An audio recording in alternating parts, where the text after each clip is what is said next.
Um, I kind of just have a question first off for you, Eric. How do the challenges compare to your season other than that they're not in the water? Um, they're pretty similar actually.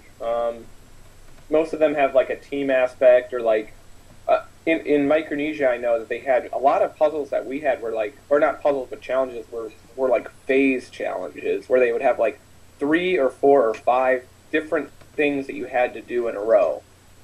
I just noticed that was a lot on my season. I felt like this one was like a two phase, and then the other one was like it was just a one for the Aussie and coach one. No, that was a 2-1, but it just seemed more complicated on my season. I don't know if I was just starving to death or what, but it just seemed like more different things all combined into one challenge. Yeah. I love the guy who runs it. I think it's Kirchhofer. I'm pretty sure it's Kirchhofer. He's the challenge coordinator, but he's a really cool guy. All right, sounds interesting. Yeah. What did you think of? I thought Upolu was going to win the immunity challenge, so I was kind of shocked that they actually lost. They had a lead, yeah.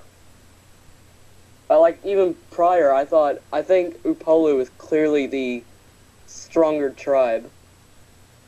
I don't know. After that tribal council, holy hell, that was a crazy tribal.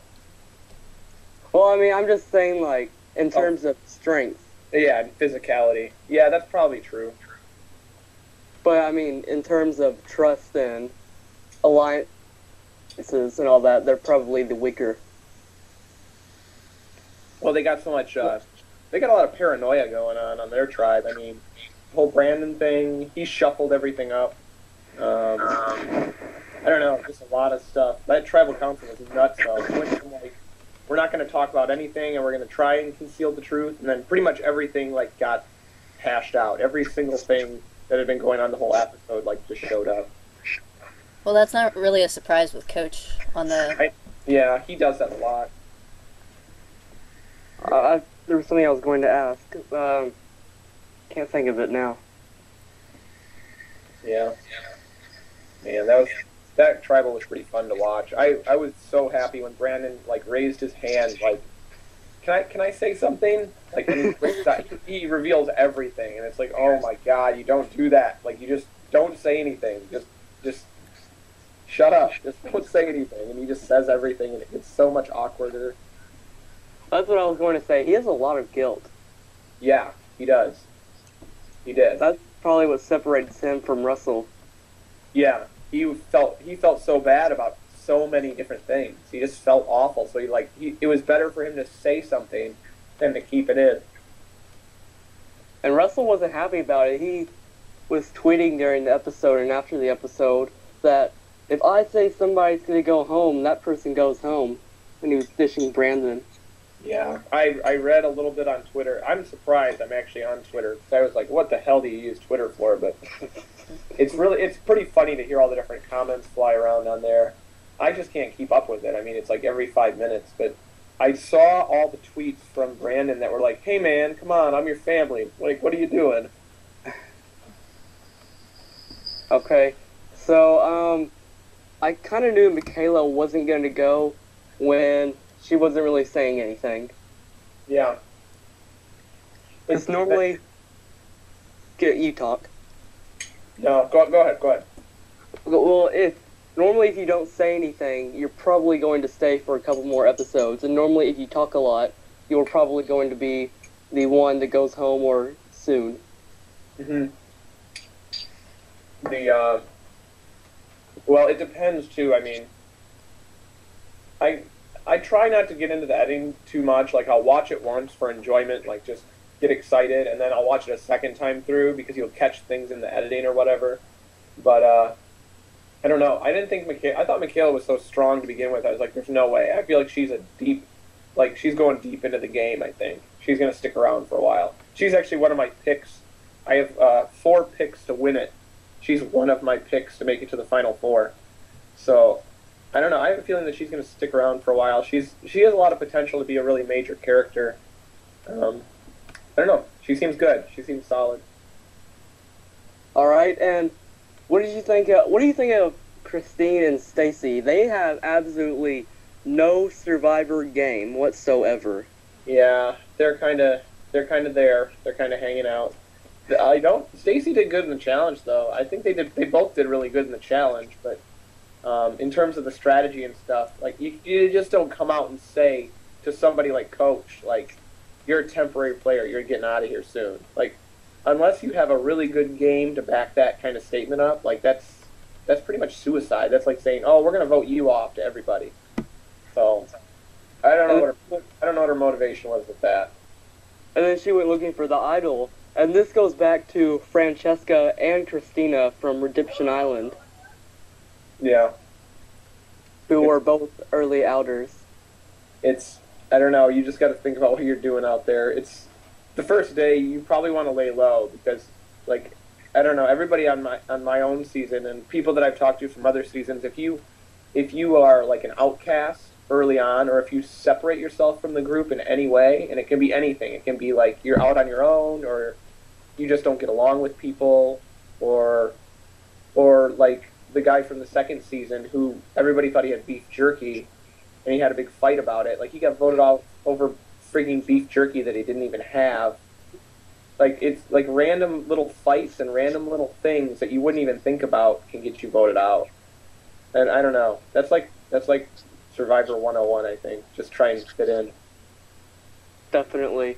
And they had such a bad alliance or social game that they didn't even vote the same. They both voted differently. I know. They didn't even know. They didn't know what they were doing, though. They were so in the dark. Like, they didn't have a clue what was going on. They were in a car with, like, taped up windows driving somewhere that they didn't know.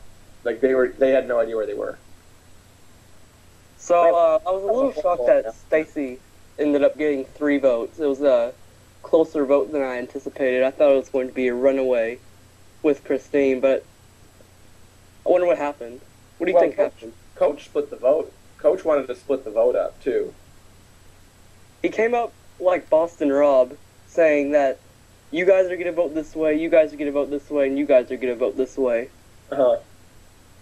They're listening to Coach. That tribe is actually, they're doing a good job of, like, being Rob's, like, alliance. Like, they're definitely listening to him, which I'm kind of surprised by.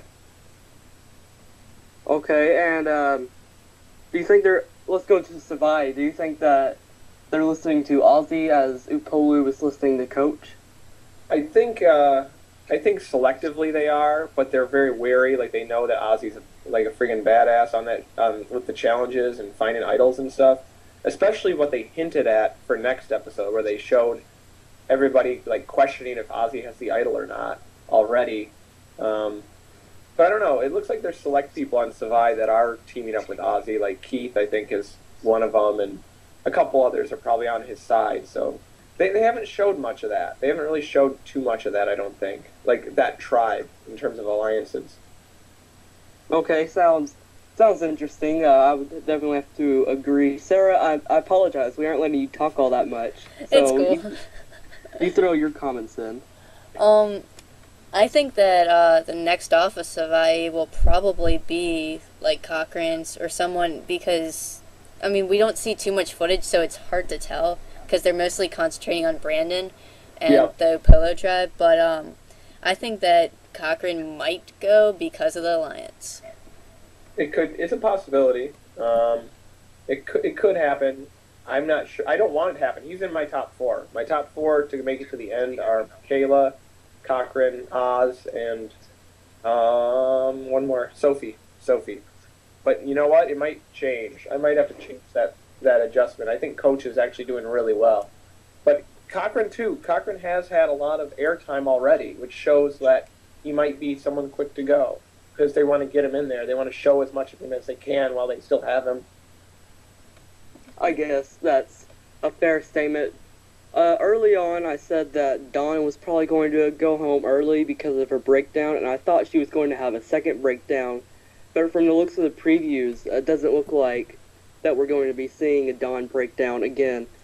So I've narrowed it down to Cochrane and Papa Bear, and I really hope Cochrane stays around, and I think he's going to, and I'm predicting Papa Bear to go next from the Savai tribe. Huh.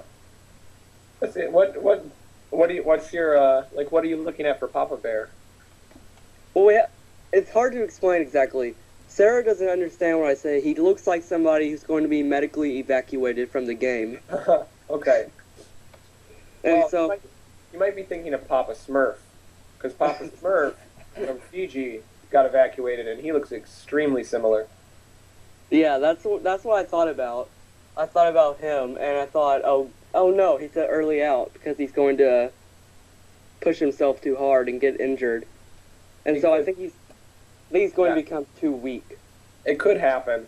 It could, but I do know, like you know, they love to exaggerate, like that someone's going to go home for medical. Like if it's the next episode and someone goes home for medical, you're going to hear about it in the preview for the next episode because it's a big deal.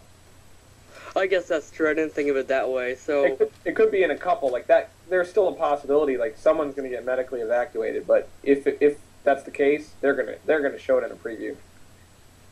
yeah, I didn't even think of that. But I think he's just going to like wear himself down too much. It's Eventually. possible. I don't know. I mean, Dan from Nicaragua was like weak as crap, and he made it to like Final 5. Yeah. Yeah, you never know. Yeah. And then, okay, Alrighty. I gotta head out. I think I'm actually scaring people in the haunted forest tonight. okay, well, It's an amazing job. I just have to brag about it because it's so much fun. It's a haunted house and a haunted forest, and teenagers come through and drunk college kids come through, and I just get to scare the living crap out of them, and it is so much fun. okay, well, Eric, thank you so much for coming on. Yeah. No problem, you guys. If I can ask one more question before you go, one of my friends wanted me to ask this. Do you Yeah. think that you'll come back, saying as they keep bringing back old survivors?